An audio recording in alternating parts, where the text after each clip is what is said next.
Welcome to the Second Chance Act Youth Offender Reentry Program Performance Measures Training.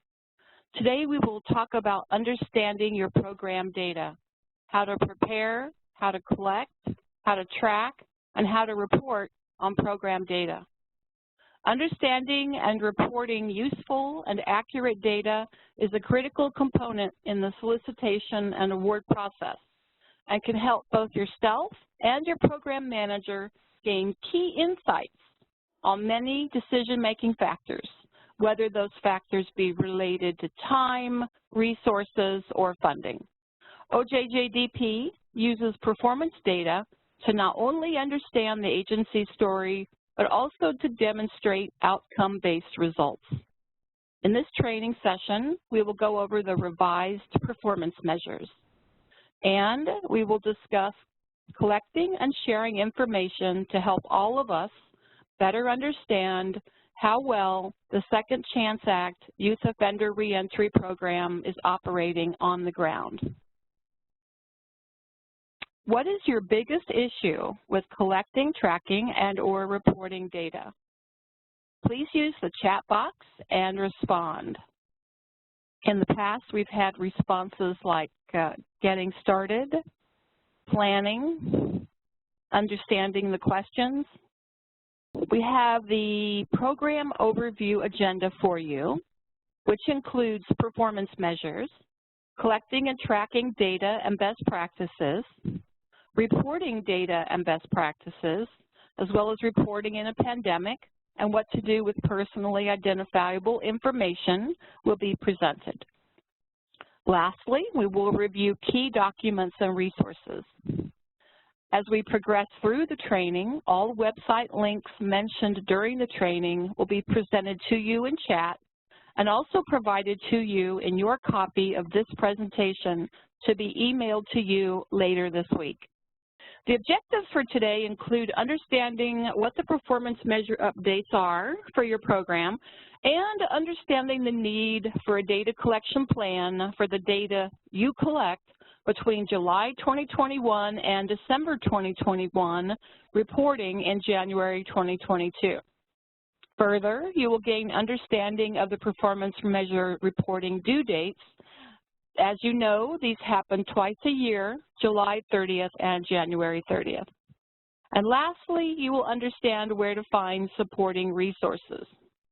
Now, in the showcase sessions we conducted last April, we talked about the newly updated performance measures as outlined in your solicitation or award and located at the OJJDP.ojp.gov website.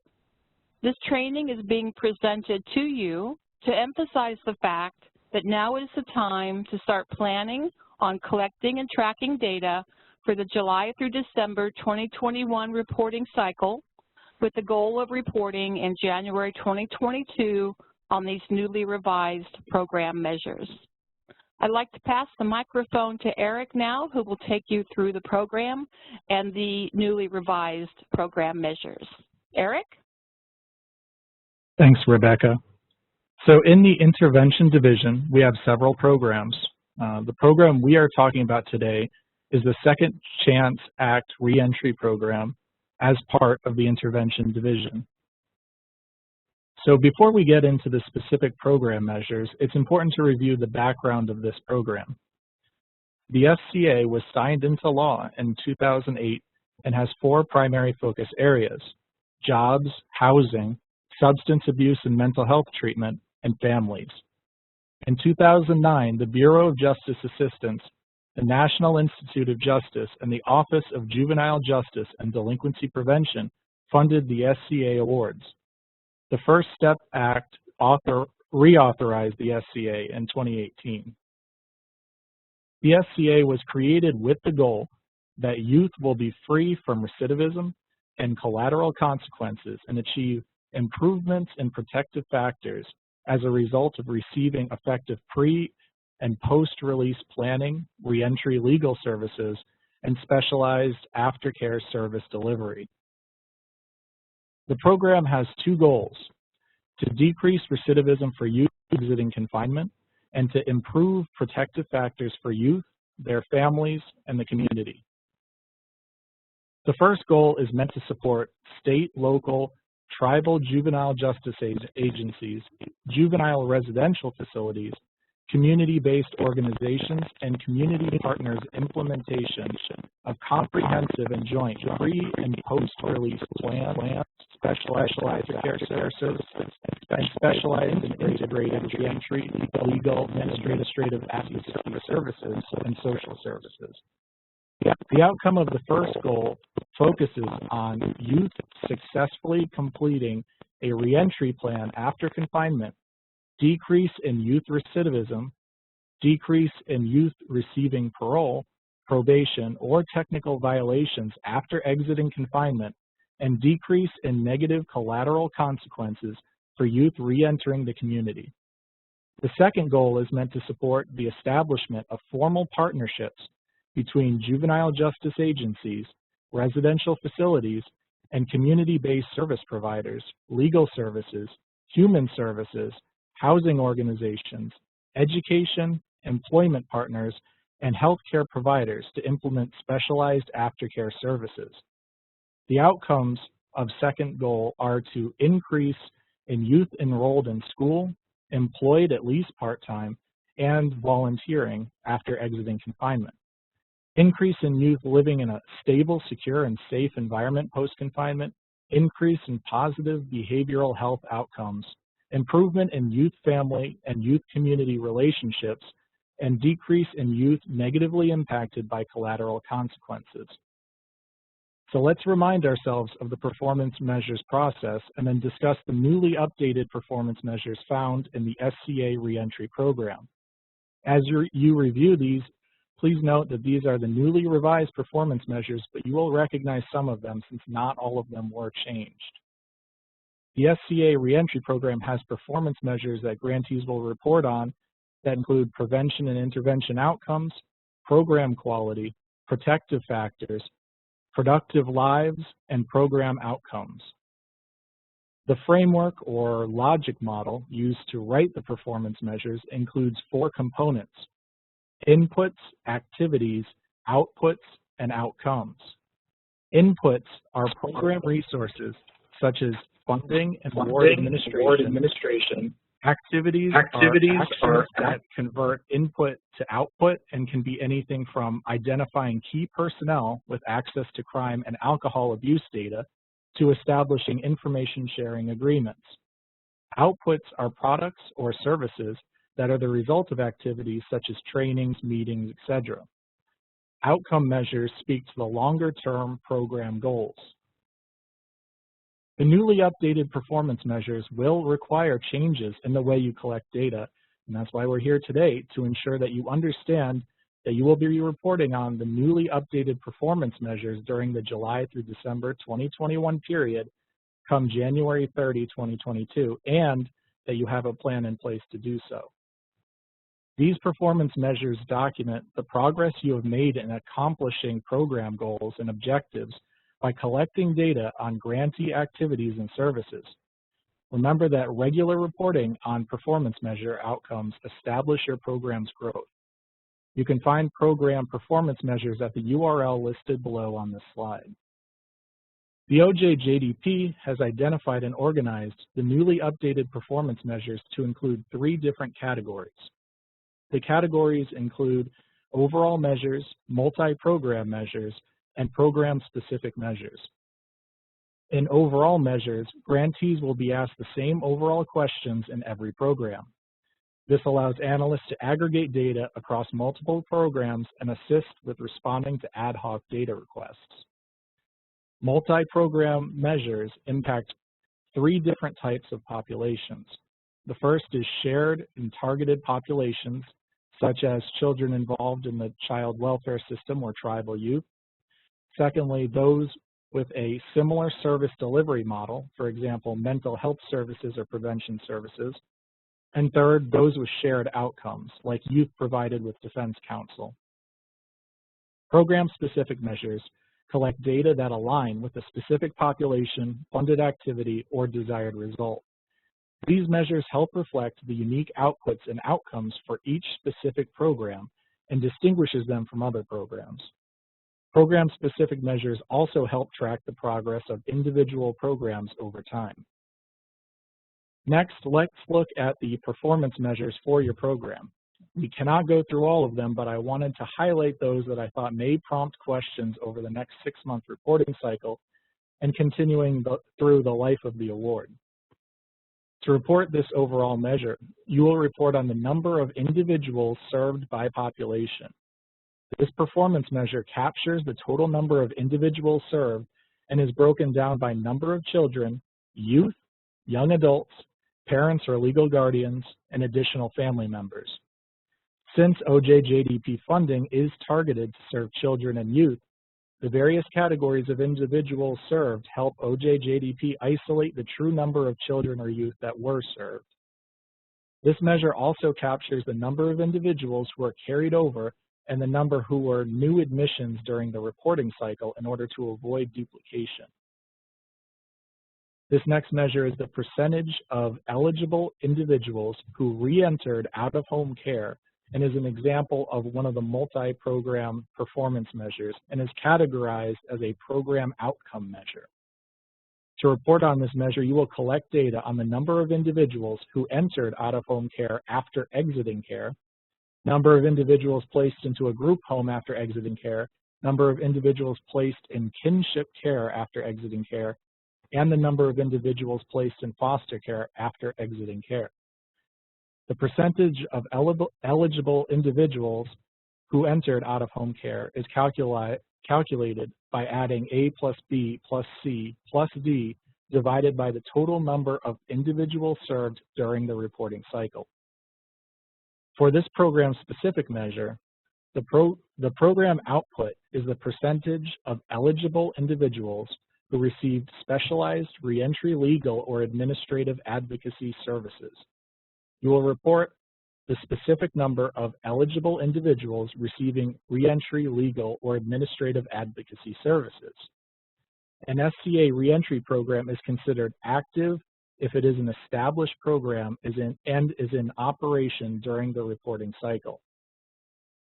Like the previous program-specific program measure, the output of this measure is the number of eligible individuals with the documented release plan.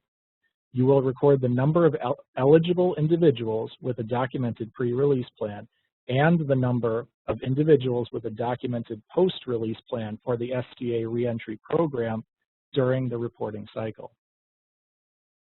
Lastly, the percentage of eligible individuals released in safe, stable housing is a program-specific outcome measure for SCA reentry. You will provide information on the total number of eligible individuals, the number of eligible individuals aged 0 to 10 that were released into safe, stable housing, the number of eligible individuals aged 11 through 17 that were released into safe, stable housing, and finally, the number of eligible individuals between 18 and 24 that were released into safe, stable housing. Thank you very much for your time. I will now pass it back to Rebecca. Thank you, Eric. We have a short scenario for you now. We have Brenda here, Brenda Sukup. She's a Second Chance Act Youth Offender Reentry awardee, and she's just received these newly updated performance measures. She's attended this learning event, and she's sitting at her desk wondering how to get started. What would you recommend Ms. Sukup do to prepare for data collection in the July to December 2021 period and reporting in January of 2022? In the past, colleagues have noted to familiarize herself with measures, definitions, and questions more closely. Colleagues have also noted that she could identify those people responsible for capturing and tracking the data, identify who is responsible for reporting the data, and develop a plan collecting the data. Okay, and we'll continue on. Thank you. We will now review several best practices while collecting and tracking data. Creating a data collection plan requires a good deal of pre-planning and preparation. When creating a data collection plan, Best practices often include locating the performance measures for your program, understanding what each question is asking, and determining how that should be responded to, even if that answer ends up being a 0. And creating a plan when to identify and how to collect that data. For example, what type of tool or instrument will you be using to collect the needed data? Has this tool or instrument been validated and or used before? How accurate is this tool or instrument? And who will collect the data and by whom? There are several best practices you can implement when collecting data for the upcoming reporting cycle. You want to be proactive in your approach. You want to designate staff for the coordination of the performance measures data collection. You want to review the progress reporting questionnaire before entering data. You want to ensure that designated staff participate in trainings. You want to pay attention to communication from JustGrants. And if applicable, you want to review, edit, and validate data with subgrantees before submission. Grantee and subgrantee relationship. You are required to enter data on all performance measures that relate to activities described in your approved OJJDP grant application and carried out with OJJDP funding. As a grantee, you should plan to collect data on behalf of all of your subgrantees. Some things to think about as you plan to collect and track data include timelines and resources. After all, this can be a lengthy data collection period, as noted in your solicitation. Some of the questions that you may want to consider while planning include duration of data collection and document version control. Does your plan include a beginning, a middle, and an ending date, for example? How will you manage your documents over this time period? Will you track them using an Excel spreadsheet? Regarding location and access, how long will you store the data? Who will have access to it? And if it is stored on a shared drive, who is given permissions? Lastly, how will changes be communicated? How will the data be validated and edited if applicable? We will now review several best practices during reporting. In the January 2022 reporting cycle, you'll be reporting on the newly revised performance measures and crafting the narrative.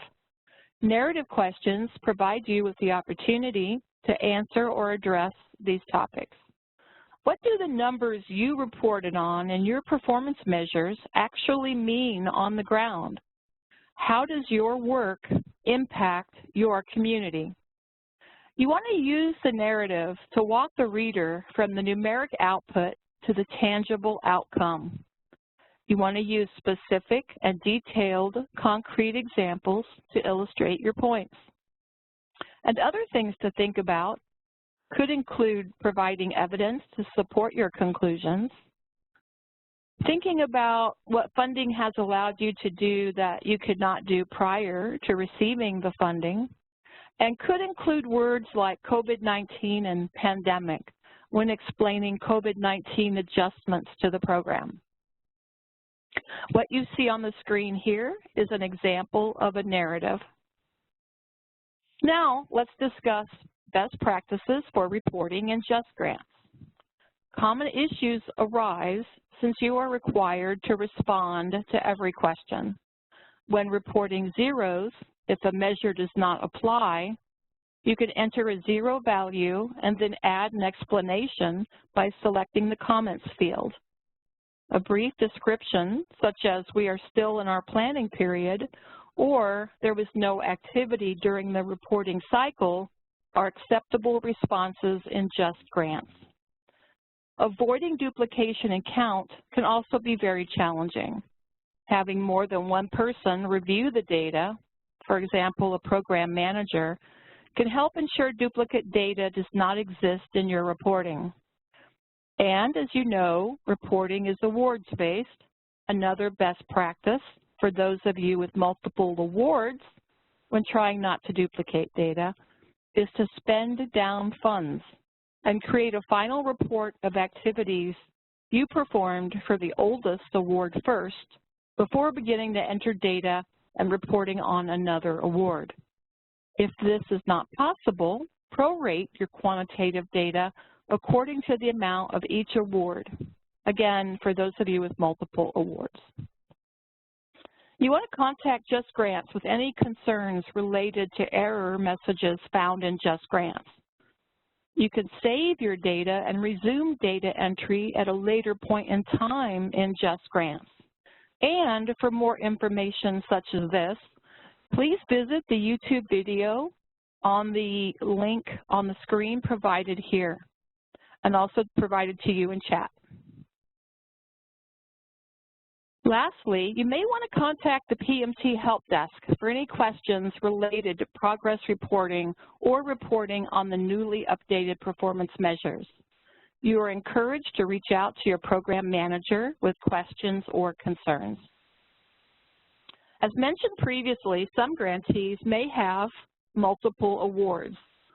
A service should be reported under one program or the other. The same service cannot be reported under multiple programs. If you have difficulty tracking services for each specific award, work with OJJDP program managers to identify an appropriate method for prorating all services to allocate numbers to each award. You will be reporting on the activities that occurred between July and December 2021 in January of 2022. Reporting deadlines are July 30th for the reporting period January 1st through June 30th, and January 30th for the reporting period July 1st through December 31st. More information regarding reporting in JustGrants will be forthcoming. Reporting on the new measures. If you are a 2019 and earlier grantee, as already noted, this training is not directed at you, but you are welcome to continue to stay and learn more about these new measures. Regarding the 2020 and future grantees, even though JustGrants does not yet have the functionality to accept data for the new measures, these trainings are being conducted to ensure that you begin tracking data in support of the new measures. Doing so ensures that you can report your program data once the system functionality is available. Lastly, no modifications are being made to the existing measures in the PMT system, as it will be sunsetting eventually.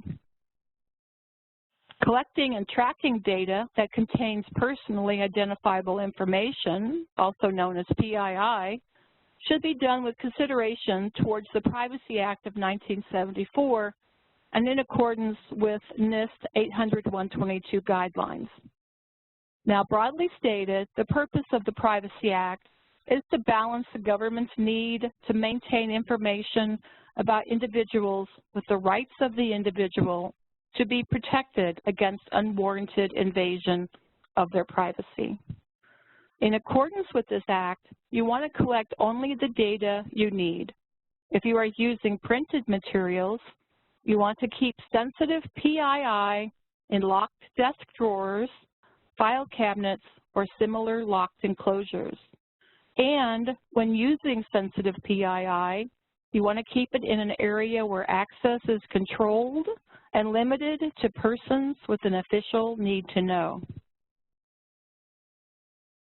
Reporting in a pandemic. You should complete progress reporting to the best of your ability and submit it before the deadline. Every progress report form includes a narrative field or multiple narrative fields where you can provide additional information about the data. Use that space to explain any incomplete or missing data. You are encouraged to use the narrative field that asks for additional information about effectiveness, to describe COVID-19 related adjustments to programming and other activities not captured elsewhere on the form.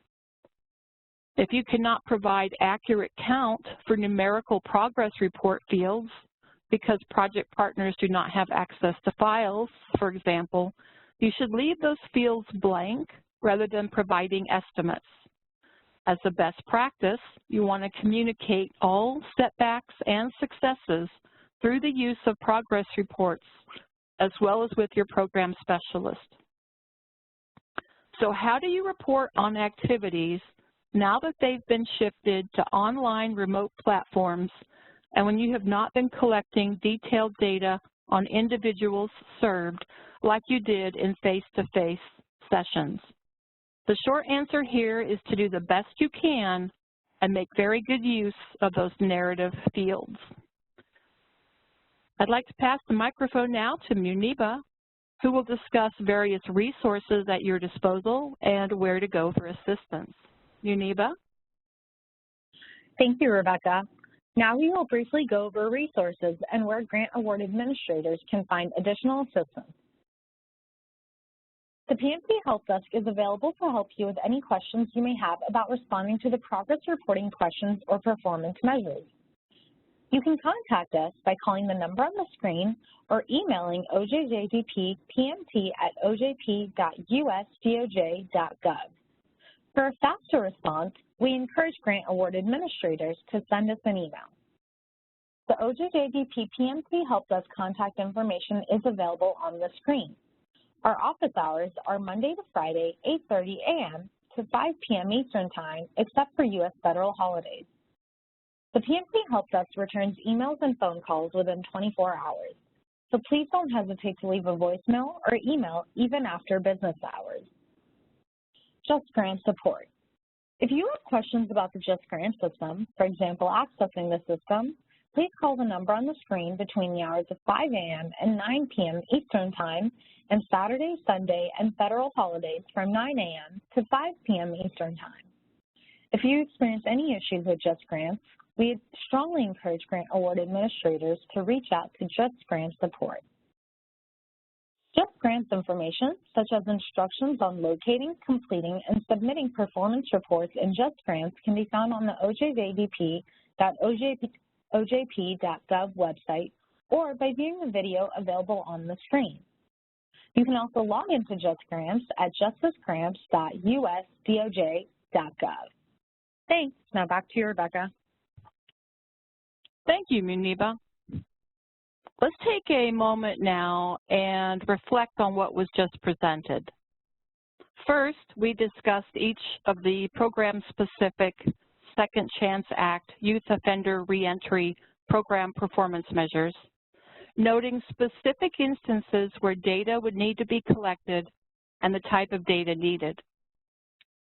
Next, we discussed best practices for planning, collecting, tracking, and reporting on data for the July through December 2021 reporting cycle. An important takeaway is the fact that OJJDP understands that data collection has begun and organizations, agencies, and subawards need time to review, process, and create a data collection plan for these performance measures. Some indicators will be easier to collect than others. We encourage you to work with your partners and TTA providers on a data collection plan. So, what's next? Next steps include the opportunity we all have to collect data that will inform change down the road. For our part, those changes come in the form of edited performance measures. You will be receiving a fillable feedback form that you are requested to complete and return to the PMT Helpdesk once you have familiarized yourself with the newly updated performance measures.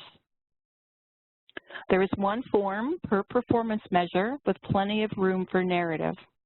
Providing us with feedback gives us the information we need to fully understand those challenges that you may face implementing that particular measure. Collecting your feedback informs the refresh cycle after the pilot has occurred and we have identified changes or updates. For now, however, no planned changes to the performance measures are being considered, and we would request that you do not make any changes to any of the documents posted online or provided in training sessions. And that concludes today's session.